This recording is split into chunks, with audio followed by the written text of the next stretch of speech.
Drop boxes are a bone of contention. Some want them gone, others want more of them here in Pennsylvania. Regardless of your feelings, one citizen wants you to know a different side of the argument, and in doing so has been called every single name in the book. He is a documentarian, a conservative.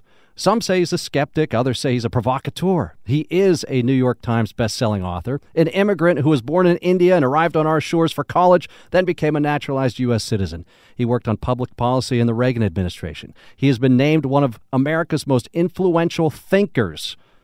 Dinesh D'Souza, thank you very much for lending your voice to the Voice of Pittsburgh today. Hey, it's my pleasure. Thanks for having me on. For those hearing your name for the very first time, are you, for lack of a better comparison, a modern-day conservative highbrow Michael Moore? I laugh at the comparison. Look, Michael Moore is actually a talented documentary filmmaker. He's a little bit of a stunt man. My own style is a little different, and certainly this new movie, 2000 Mules, is a little bit more in the style of the old 60 Minutes, the old NBC Deadline.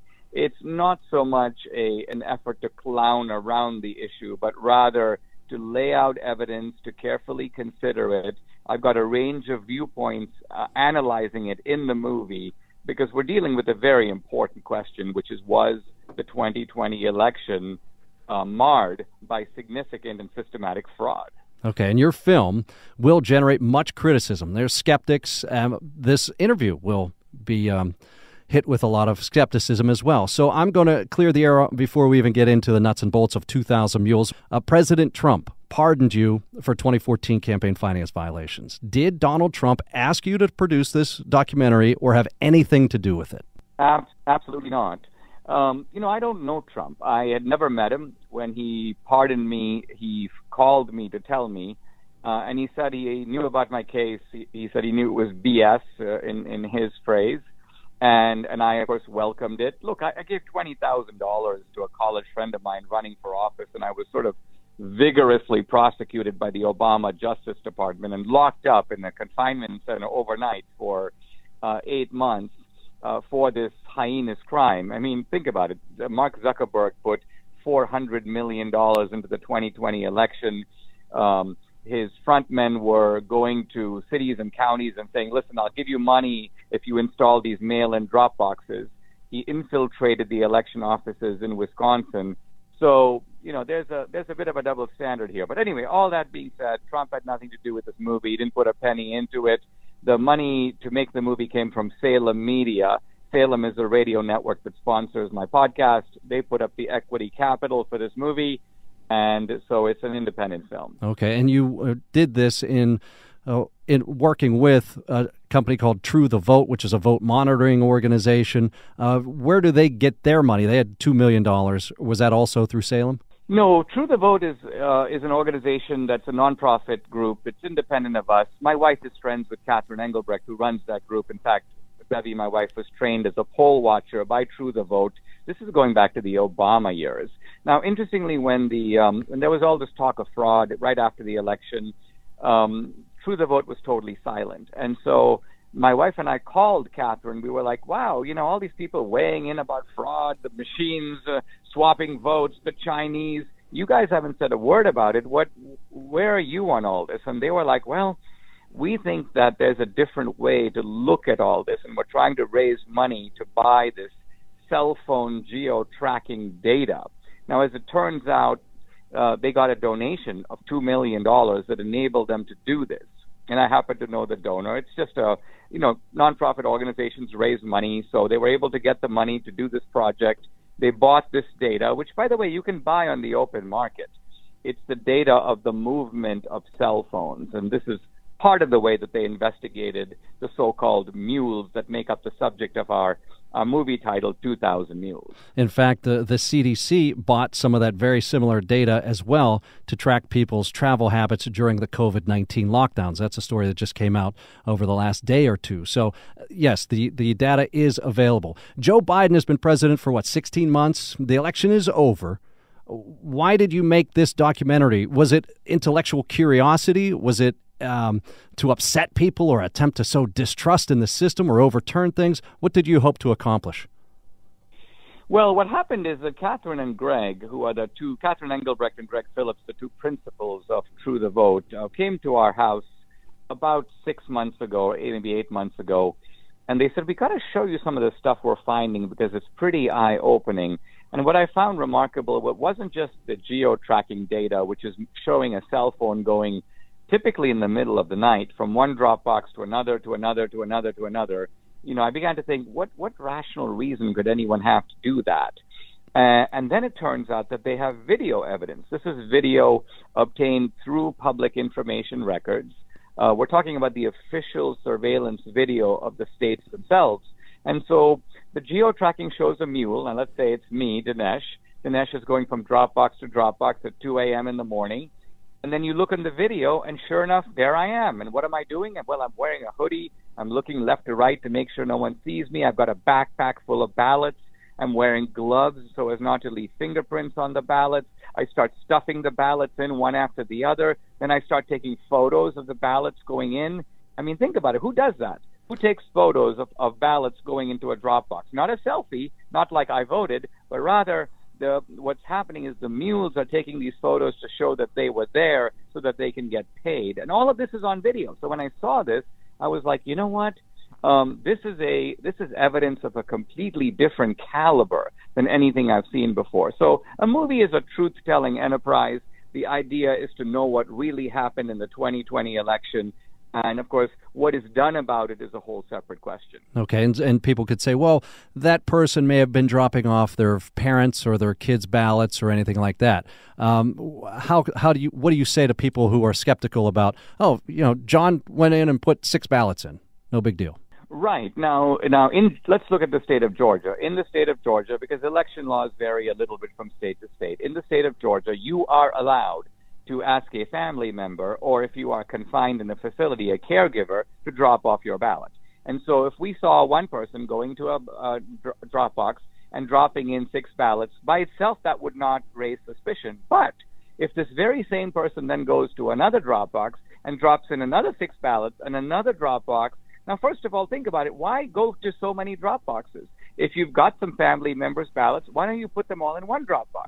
See, the problem is that these mules have a backpack with maybe 200, 300 ballots. Now, they can't put all the ballots into one Dropbox. Why? Because the next morning the election worker will open the Dropbox and they will see 48 ballots here, 37 in that Dropbox, and then a big surge in this one Dropbox, which would immediately raise suspicions. So the mules are instructed, don't do that. Go to many Dropboxes and drop 3 here, 5 there, 7 here, 10 there, and you can actually see all of this on video. So you're seeing the same mule going from one Dropbox to another, and your explanation doesn't really fit that. Okay, and how about this data tracking? How accurate is it? Is it a few feet, a few hundred yards? I mean, it could be anything. Guy could have got off the highway exit to go get ice cream and just happened to be by a Dropbox or walk past one every day going to work. Right. So what's happening with geo-tracking, very similar to GPS. In the old days, this technology was a little fuzzy, right? So you remember the old GPS where it would tell you to make a U-turn and you wouldn't be able to make a U-turn because the GPS was only accurate to within 30 or 40 feet.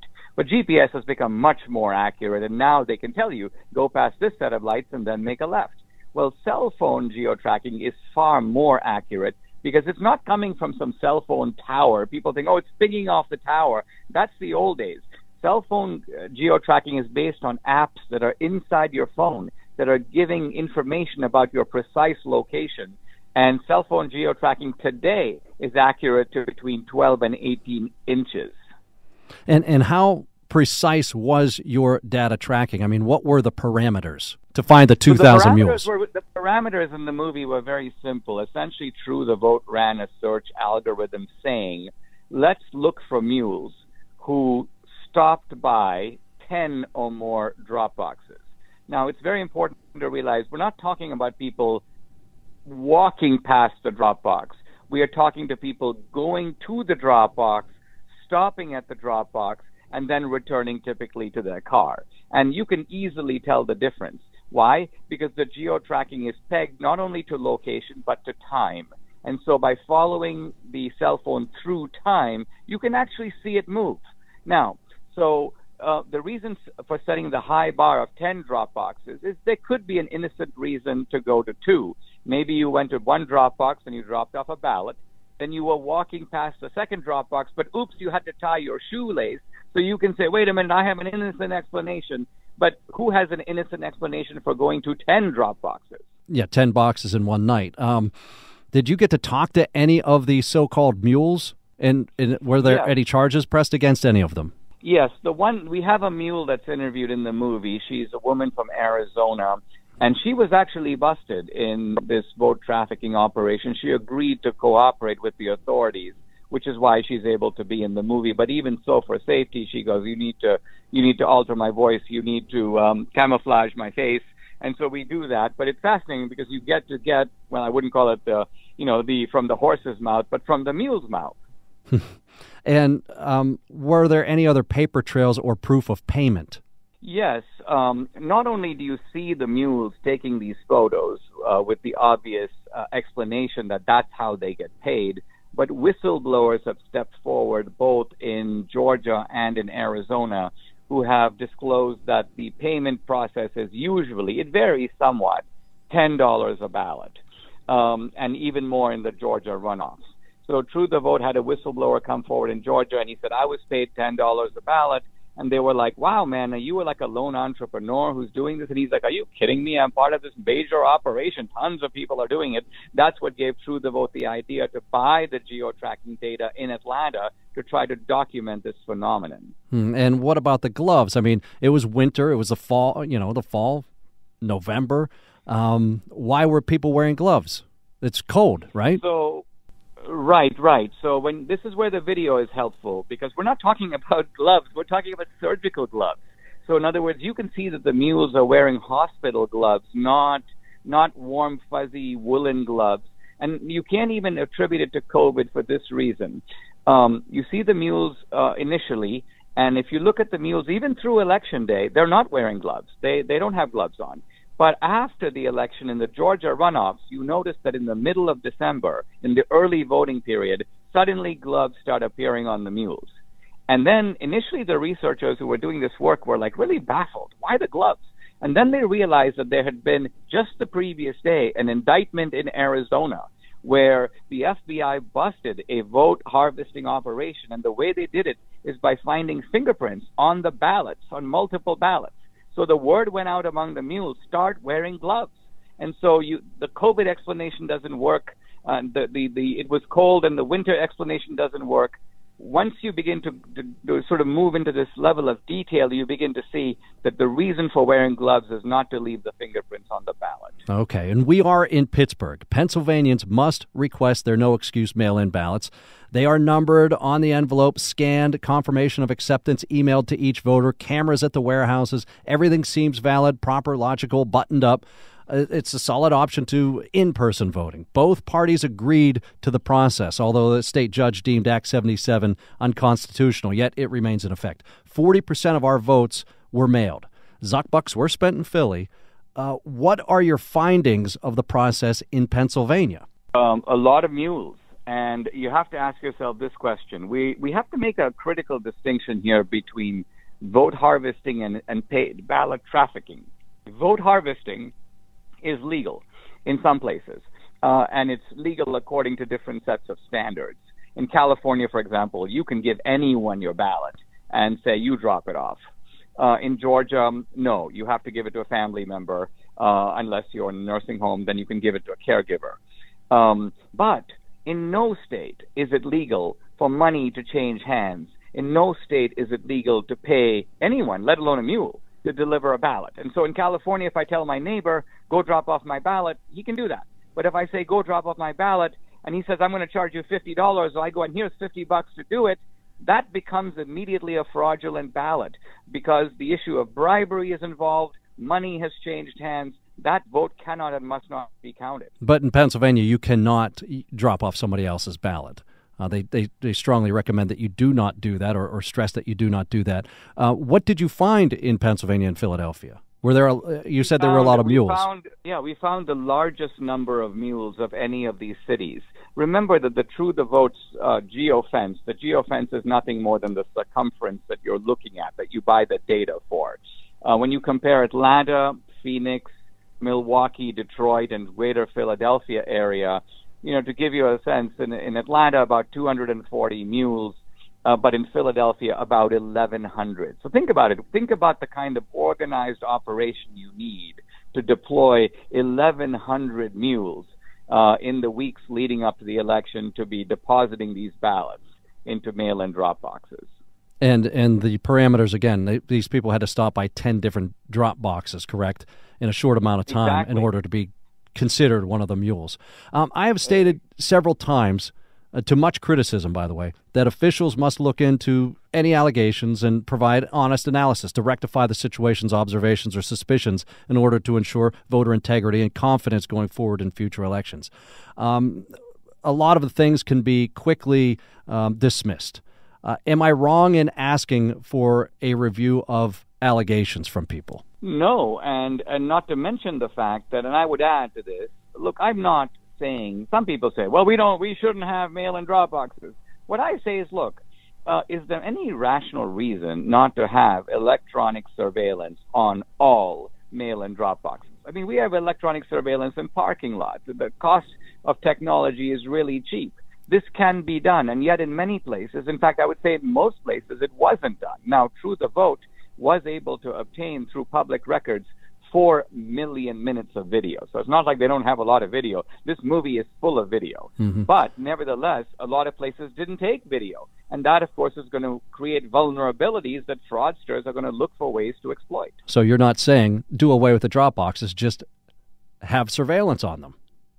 Exactly. And what about you can't put the ballots. We have the envelope with a number on them on the outside of the envelope, but the ballot has to remain anonymous, does it not, when you're voting, regardless? I mean, you can't track people's votes, correct? Correct. This is part of the problem, I think. In fact, we have an interesting discussion in this movie, 2000 Mules, where one of the commentators says, let's just go back and look at the ballots and, let's see whose name appears on those.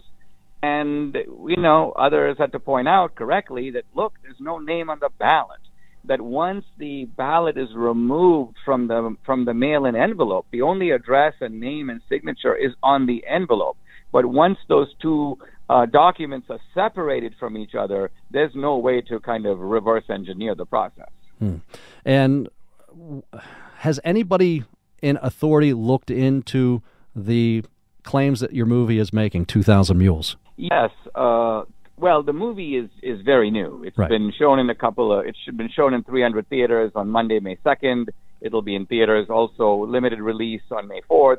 May 7th, I should say, Saturday, is a in-home virtual premiere. So you can go on the website, which is 2000mules.com. You can buy a ticket. You'll get an access code. You click, watch the movie, and a live Q&A to follow. That's coming up this Saturday on May 7th.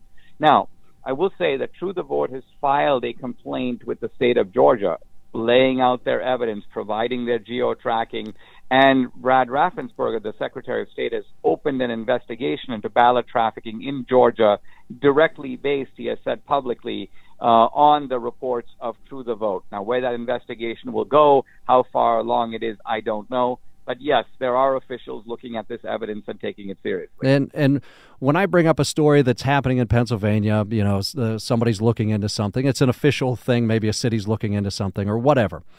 Anytime the story's brought up, people roll their eyes. Oh my gosh, voter fraud again. You're talking about voter fraud again. Is that frustrating? Should people have a different reaction when an actual news story comes out? Why should they shun it? Well, the problem is that we have been dealing with a very low quality of intellectual conversation on this topic, and it goes back to the very beginning. Consider, for example, the big mantra that we've heard since the election. This was the most secure election in history, right? And this has been said and repeated and chanted. It's been said by election officials. It's been said by elected representatives. Most secure election in history, Dinesh. So to which I say, how do you know? And to which they then say, well, where's your evidence of fraud? But let's say I had no evidence.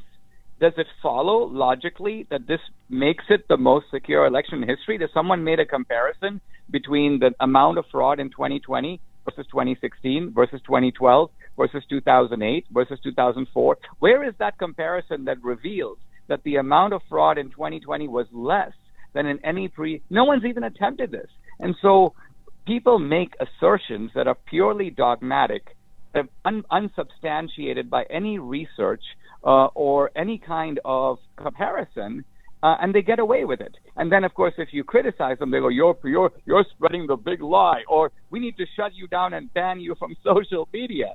So this is what we're dealing with. We're dealing with a very crude discussion backed up by the thuggery of trying to ostracize and ban people who raise questions. The good news is that this movie blows all that nonsense out of the water. You just can't walk out of the movie without you see the fraud. You're put at the scene of the crime. And you can see in context that what is going on is obviously a coordinated and surreptitious illegal operation. Last December, I wrote an editorial, December 2020, about those same words. This is the most secure election because every governor, every mayor, everybody tweeted it out and said it. And I actually said that it was similar to the leader of the Olympics. After every Olympic Games, they say, this has been the greatest Olympics of all time. Well, wasn't the last one great, too? So I think those words ring hollow, and I mentioned that to much criticism as well. Think 2000, Bush-Gore thing, then fast forward to 2016 when Democrats revolted, mass protests. Republicans did it after 2020. Others hated the Democratic primary in which Bernie Sanders bowed to Hillary Clinton, even though he had much momentum. Is the unhappiness, the dissatisfaction, the temper tantrums going to continue until we give up or break up? Well, this movie is a movie that I think it's fair to say is of a completely different caliber than anything you've seen before on this topic. And I would advise people who are thinking about it to say, look, forget everything that you know or think you know about voter fraud. I'm not going to be going down the road of anomalies or how could Trump have won the bellwether counties and still lost the election. You know, there are many ways he could have lost the election. Maybe he got more working class votes. Maybe he got more minority votes, but maybe he lost even more suburban votes. So an anomaly doesn't prove fraud. Moreover, episodic fraud is not the same as systematic fraud. What this movie sets a very high bar. We're going to show you systematic fraud of a magnitude far greater than the vote difference between Trump and Biden in all the 5 key states. That's the standard I'm setting for myself, and I'm pretty confident in telling you that if you watch this movie, you will agree at the end that I will have met it. I saw it in Homestead, Pennsylvania. It's airing again tonight as well, plus this weekend, 2000mules.com if you'd like to check it out. Dinesh D'Souza, you've lived the American dream. What really do you love about America? Well, I love in America the sense of possibility. It's that kind of notion that you can live a life in which you're the architect of your own destiny. And what's been dismaying to me is the way in which some of the basic norms and guardrails of our society, you know, the ability to speak your mind, the ability to be treated equally under the law, these kinds of things, the ability to have your vote count and to have only eligible voters cast their votes. I mean, if you have systematic fraud, we're not really a democracy. I mean, we're like a criminal cartel masquerading as a democracy. So I want to, put my efforts into making sure that we don't see the unwinding of the American dream. When you arrived here in America, when did you know that this was home? And was it the people, the opportunity? What intrigued you most as a youngster coming here? It was all of it. I saw immediately the sense that my life would be different if I stayed in this country, that not just in terms of economic opportunity, but in terms of being in the driver's seat of my own life.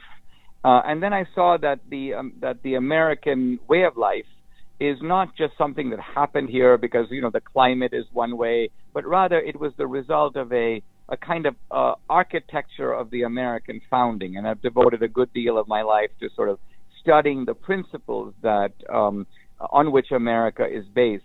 Obviously, there's been a lot of critique of those principles, so defending the American idea and the American way of life against those critiques, that's been part of what I did, particularly in my early career.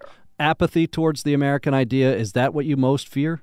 for America? Yes. I mean, in a healthy society, sometimes apathy is good, and by that I mean we don't really want to live in a society where all of us have to spend 90% of our time on politics. We want to be able to have fun. We want to be able to do entrepreneurial ventures. We want to be able to have artistic and other interests.